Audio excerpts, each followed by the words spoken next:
क्या बचाव सुझाए गए हैं इस स्टडी में, वो भी जानने आपके लिए जरूरी है।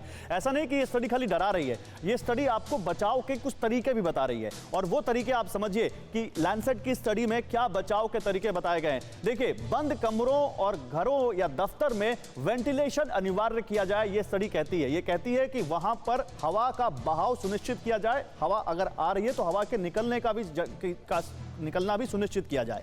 सोशल डिस्टेंसिंग मेंटेन करने की सलाह दी जा रही है, और लोग घर पर भी हर समय मास्क पहने, हर वक्त मास्क पहनकर वो रहें। लोगों को क्वालिटी मास्क लगाने की अपील की गई है इस स्टडी में, और कहा गया है कि स्वास्थ्य कर्मियों को पीपीई किट और विशेष मास्क दिए जाएं, क्योंकि पीपीई किट और मास्क के अंदर हवा घुसने की जगह होगी तो ये वायरस वहां भी पहुंच सकता है। इसलिए पीपीई किट के अंदर या मास्क के जरिए हवा घुसने की जगह नहीं होनी चाहिए, ये इस स्टडी में बताया गया है।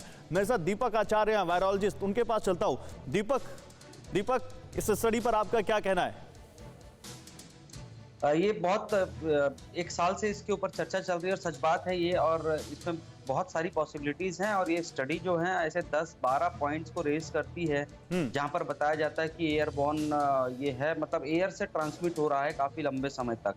अब इसमें ये जो एरोसोल्स की बात है, जो एरोसोल्स हवा में तैरते रहते हैं वो काफी लंबे समय तक एयर में परसिस्ट करते हैं। और इम्पोर्टेंट बात ये है कि इस स्टडी में ये भी बताया गया कि 4 से 6 घंटे तक एरोसोल्स के अंदर में ये माइक्रोब जिंदा दिखा है।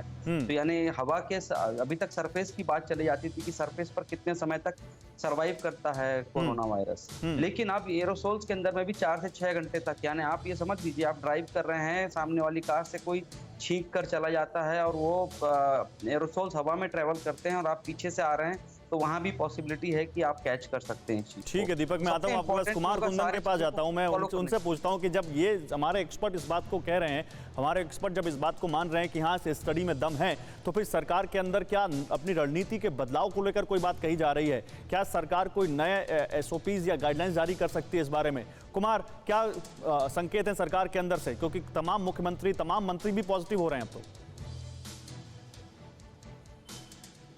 देखिए, जहाँ तक सरकार की बात है तो सरकार का पूरा एक सिस्टम है जो इन सभी बातों पर अपनी मुहर लगाता है, और जब तक आईसीएमआर इस बाबत कोई पुख्ता रिपोर्ट नहीं देता या फिर सरकार की जो एक्सपर्ट कमेटी है वहाँ से कोई पुख्ता रिपोर्ट नहीं आती, तब तक सरकार जो है इस पर कुछ भी कहने से गुरेज कर रही है।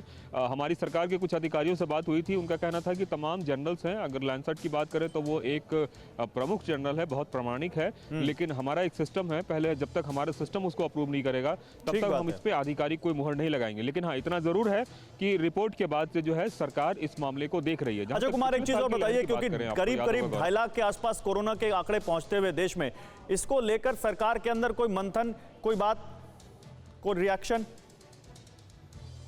सरकार सिर्फ ब्रेक द चेन वाले कॉन्सेप्ट पे बात कर रही है, और उसके लिए राज्यों से कह रही है कि प्लीज आप इसको श्योर कीजिए कि किस तरीके से इस चेन को ब्रेक किया जाए। जैसे कि मुंबई में पार्शियल लॉकडाउन लगा के। ठीक है, मैं आता हूं कुमार, ब्रेक द चेन पर सरकार का फोकस है, सरकार कोशिशें कर रही है कि कैसे चेन को ब्रेक किया जाए।